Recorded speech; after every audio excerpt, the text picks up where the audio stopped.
Close your eyes and imagine a world without electric lights, without central heating, without the constant hum of modern civilization.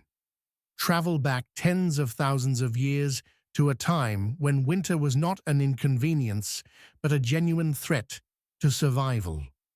Yet our ancestors not only survived these brutal seasons, they thrived, and they slept remarkably well doing it. The story of how prehistoric humans weathered the harshest winters is one of ingenuity, adaptation, and a profound understanding of the natural world that we've largely forgotten. While we struggle with insomnia in our climate-controlled bedrooms, our distant relatives slept soundly through Ice Age winters that would terrify us today. Tonight, we'll journey through the ice and snow to discover the secrets of Paleolithic sleep. We'll explore the caves that sheltered humanity through countless brutal winters, the techniques our ancestors developed to stay warm, and the rhythms of rest that aligned perfectly with the natural world. As you listen, allow yourself to drift back to a simpler time, when sleep came naturally with the darkness, and winter was a season for rest, storytelling, and dreaming by firelight. To understand how our ancestors slept through brutal winters, we must first understand the world they inhabited. During the last glacial maximum, roughly 20,000 years ago, much of Europe, Asia, and North America lay beneath ice sheets thousands of feet thick. The climate was dramatically colder than today. Average temperatures dropped by as much as 25 degrees Fahrenheit in some regions. The landscape our ancestors knew was vast. Treeless tundra, dotted with hardy grasses and low shrubs. Massive glaciers crept across the land, their blue-white faces carving icebergs into frigid seas. The winters were long and merciless, lasting 8 or 9 months in some areas. Snow could fall from September through May. Wind howled across the open plains with nothing to break its relentless push. Yet life persisted. Herds of woolly mammoths migrated across the tundra, their thick coats protecting them from the cold. Woolly rhinoceros, giant elk, reindeer, and musk oxen grazed on whatever vegetation they could find beneath the snow.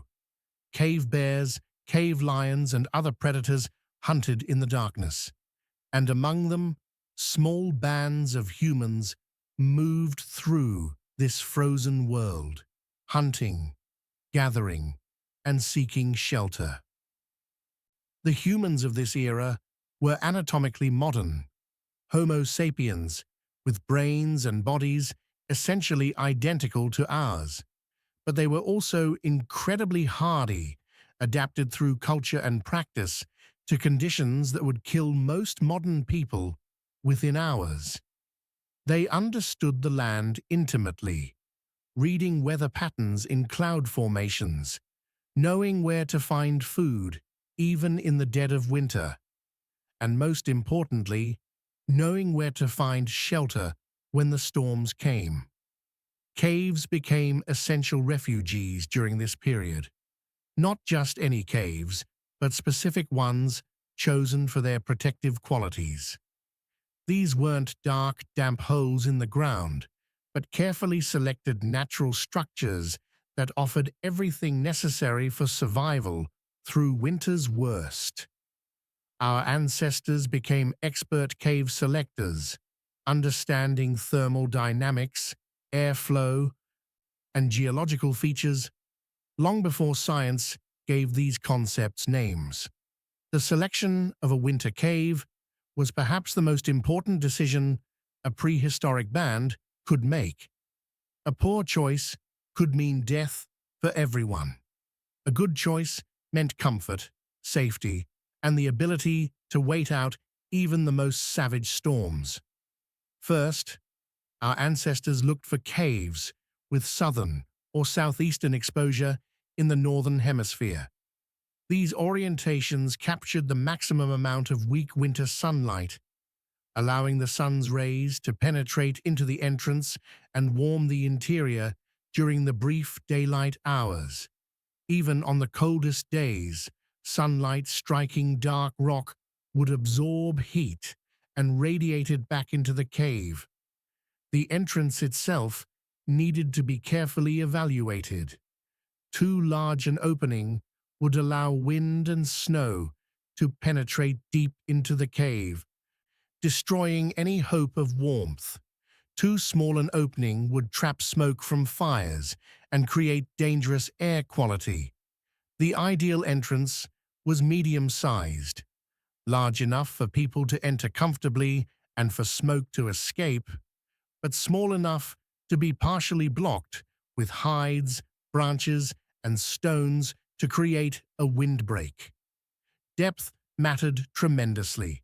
Shallow caves, while easier to heat with fire, offered little protection from the worst weather and could become ice boxes when temperatures plummeted. Deep caves maintained more stable temperatures year-round, but their interiors could be uncomfortably cold and dark.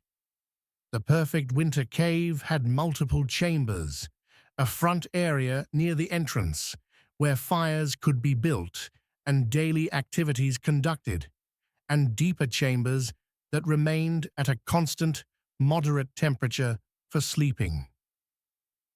Water was a critical consideration. Caves with underground streams or seepage provided fresh water even when outside sources froze solid.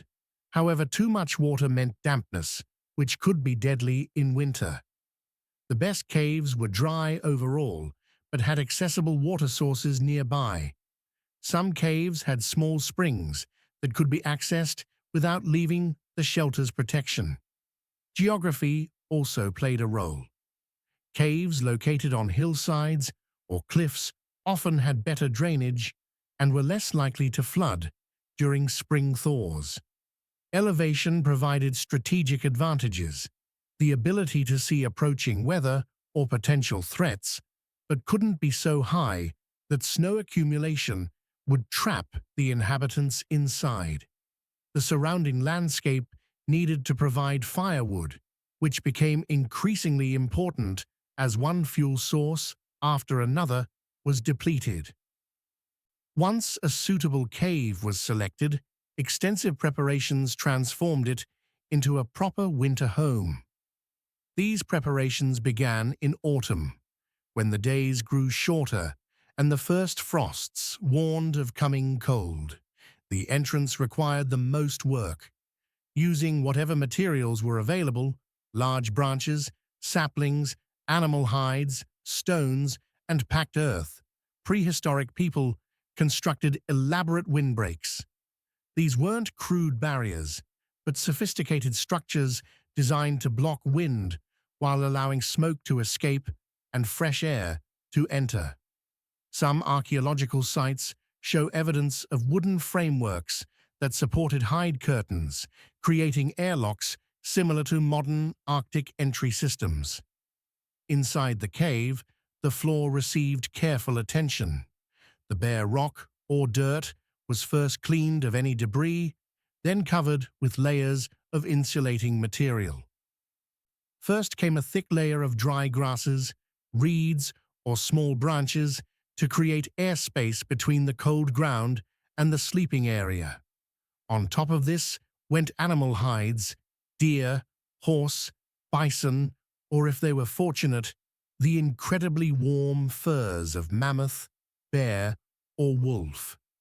These sleeping platforms were often arranged in specific areas of the cave where temperature and air quality were optimal. Archaeological evidence suggests that sleeping areas were typically in the middle to back sections of inhabited caves, away from the drafty entrance, but not so deep that smoke accumulation became a problem. Multiple sleeping platforms could accommodate an extended family group. usually 15 to 30 individuals. Fire pits were carefully constructed in areas where smoke would naturally flow toward the entrance. The pits themselves were often lined with stones that absorbed heat during burning and radiated it for hours afterward. Around these central hearths, the community would gather for warmth, cooking, tool-making, and social activities. Secondary fires might be built near sleeping areas on especially cold nights. Storage areas were designated for food supplies, tools, and fuel. Dried meat, fish, and gathered plant foods would sustain the group when hunting was impossible. Firewood was stockpiled in staggering quantities, several cords at minimum for a single winter. Piles of dry moss, grass, and animal dung served as tinder. Everything needed for survival was brought inside before the first major snowfall. The caves themselves provided warmth through principles of thermal dynamics that our ancestors understood intuitively. The Earth maintains a relatively constant temperature below the frost line, typically around 50 to 55 degrees Fahrenheit, regardless of surface conditions. A cave extending into the Earth naturally moderates toward this temperature. This meant that even when outside temperatures plummeted to -20 or -30 degrees, the cave interior would rarely drop below freezing. The deeper into the cave, the more stable the temperature. This 40 to 50 degree differential was the difference between life and death. Rock has high thermal mass, meaning it absorbs heat slowly and releases it slowly. When fires burned in the cave during the day and evening, the surrounding rock absorbed this heat. Throughout the night, even after the fires died down, the rock continued radiating warmth back into the space. In a well-selected cave with good insulation at the entrance, this passive heating could keep the inhabited areas comfortably above freezing all night. Air circulation within caves follows predictable patterns based on temperature differentials. Cold air, being denser, sinks to the lowest points. Warm air rises toward the ceiling and exits through the highest openings. Our ancestors manipulated these air currents through strategic placement of fires and partial blocking of openings. They created microclimates within different parts of the cave, directing warmth where it was needed most. Humidity also played a crucial role. Too dry, and the air would steal moisture from skin and lungs, making breathing painful and sleep difficult. Too humid, and everything would become damp, destroying the insulating properties of furs and causing illness. The best winter caves had moderate humidity levels, and inhabitants learned to adjust this through ventilation and the use of fires which dried the air. The combination of Earth's constant temperature, thermal mass of rock, careful fire management, and strategic insulation created environments where humans could not just survive, but sleep comfortably. In many ways, these caves provided better sleep conditions than our modern homes, with their dry, forced air heating and temperature fluctuations. Fire was the heart of the winter cave, both literally and metaphorically. The maintenance of fire through brutal winter conditions was a sacred responsibility, often assigned to specific individuals who tended the flames throughout the night. The evening fire routine began as daylight faded. The main hearth would be built up with larger logs, creating a substantial bed of coals that would burn for hours. The wood selection mattered. Hardwoods like oak, burned slowly and produced lasting coals, while softer woods ignited easily but burned quickly. Different woods for different purposes, all gathered and dried during the warmer months. As the flames grew, the cave interior transformed. Shadows danced on the ancient walls, sometimes over paintings that depicted the animals hunted and the spirits honored. The flickering light created a hypnotic effect, naturally encouraging the production of melatonin and preparing the brain for sleep. Unlike our harsh electric lights that suppress melatonin production, the warm, dim, dancing firelight signaled to every cell in the body that night had fallen. The smoke from these fires, while potentially irritating, also served beneficial purposes. It kept insects at bay, preserved meat hanging near the ceiling, and even had mild antimicrobial properties. The smell of wood smoke became associated with safety, warmth, and home. To this day, the scent of a campfire can trigger deep feelings of comfort in the human psyche. Around the fire, the community gathered for the final activities of the day. Stories were told, myths of creation, tales of great hunts, warnings about dangers, and lessons for the young. Tool-making continued by firelight, the rhythmic sounds of stone striking stone, providing a meditative backdrop. Elders shared wisdom, accumulated over decades of survival. As individuals grew drowsy, they would retreat to their sleeping platforms, burrowing into the layers of furs. The fire tender remained, occasionally adding fuel, ensuring the flames never completely died.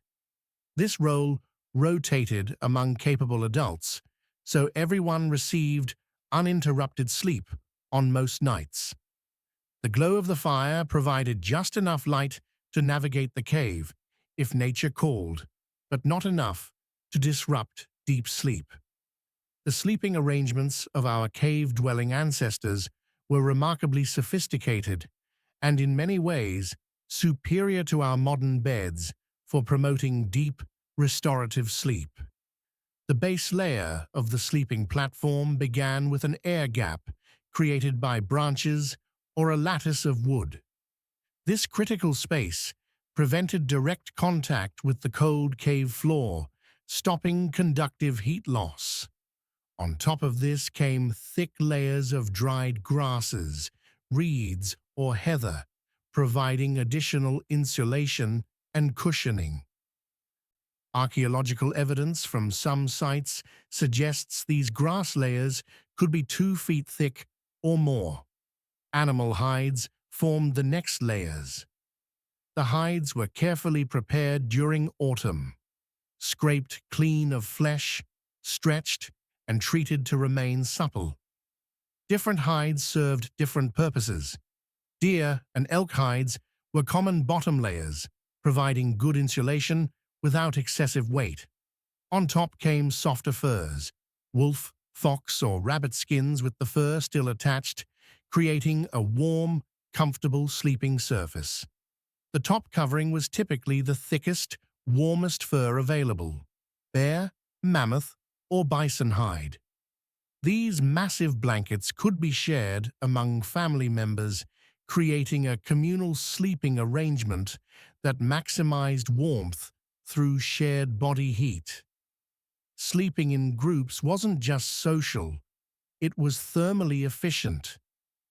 A group of 5 people sleeping under shared furs could maintain a comfortable microclimate even on the coldest nights.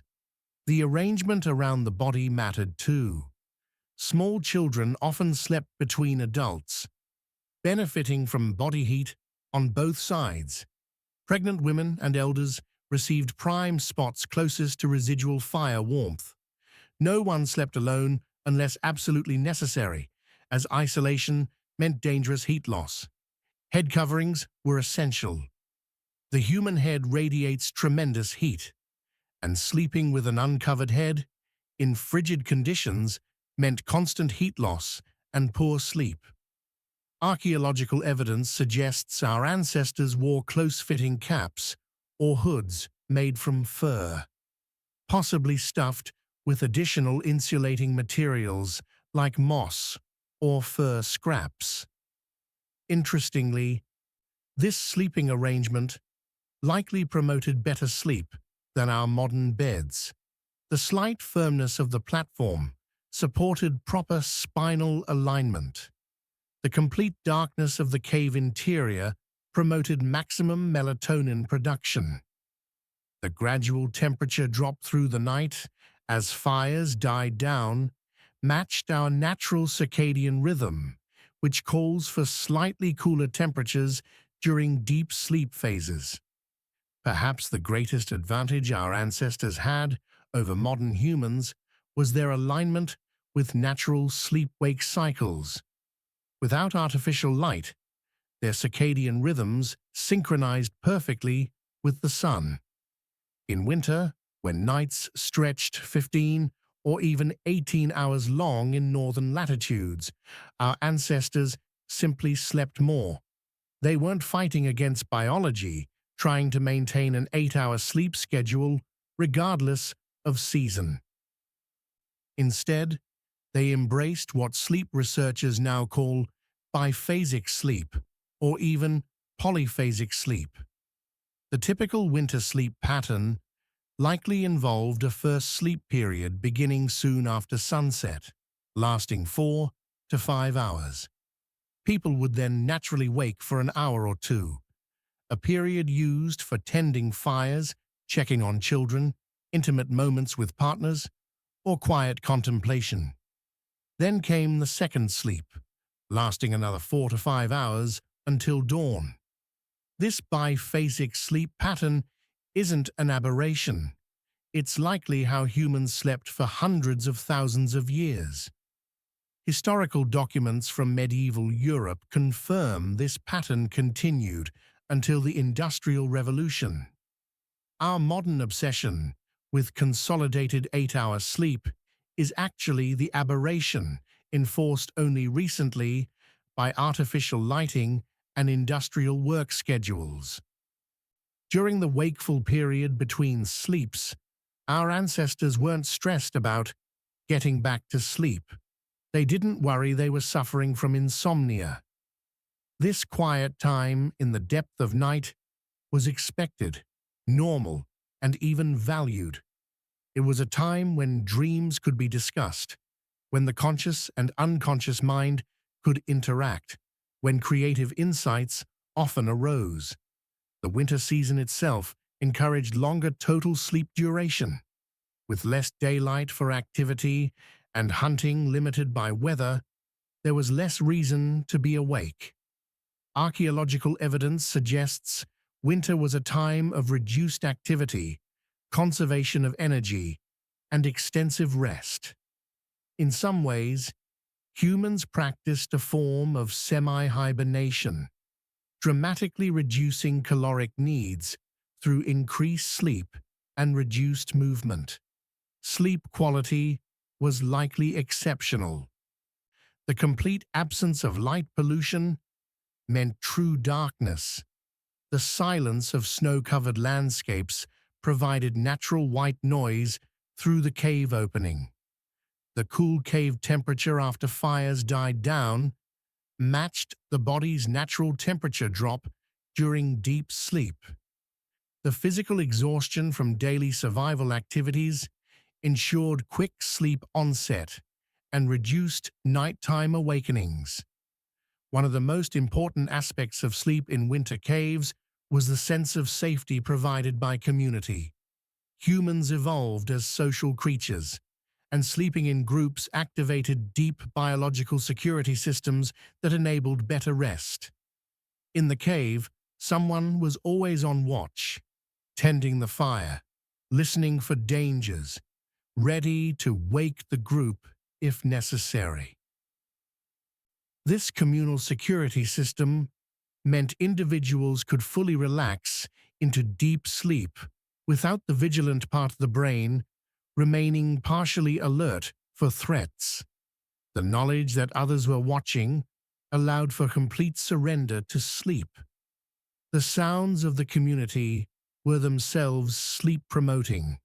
The gentle breathing of family members, the occasional pop of the fire, the soft sounds of movement as someone adjusted their position. These familiar noises created an auditory environment that signaled safety. Silence, paradoxically, might have been alarming, suggesting everyone else had died or disappeared. Children sleeping among adults experienced profound security that shaped their lifelong relationship with sleep. There was no isolation, no fear of abandonment, no anxiety about monsters in the dark. The warmth and presence of protective adults created optimal conditions for the deep, restorative sleep essential for childhood development. Elders, too, benefited from communal sleeping. As they aged and their ability to maintain body temperature decreased, the shared warmth of younger, more robust family members kept them comfortable through the night. Stories suggest that the very old and very young often slept together, each providing what the other needed. The brutal winters outside made the cave interior feel even more secure and comforting. The howling wind, the crack of ice, the occasional roar of a predator, all these sounds emphasized how protected the group was inside their shelter. The worse the weather, the more grateful everyone felt for the cave's protection, deepening the sense of contentment that promotes excellent sleep. Lessons for modern sleep. As we conclude this journey through Paleolithic winter sleep, consider what we've lost and what we might reclaim. Our ancestors slept well not despite the brutal winters, but partly because of them. The clear division between harsh outside and warm inside, the natural darkness, the communal safety, the alignment with seasonal rhythms, all contributed to sleep that modern humans can barely imagine. Tonight, as you drift into your own sleep, imagine yourself in that cave.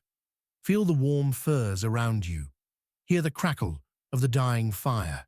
Sense the presence of your tribe sleeping peacefully nearby. Know that you are safe, warm, and exactly where you belong.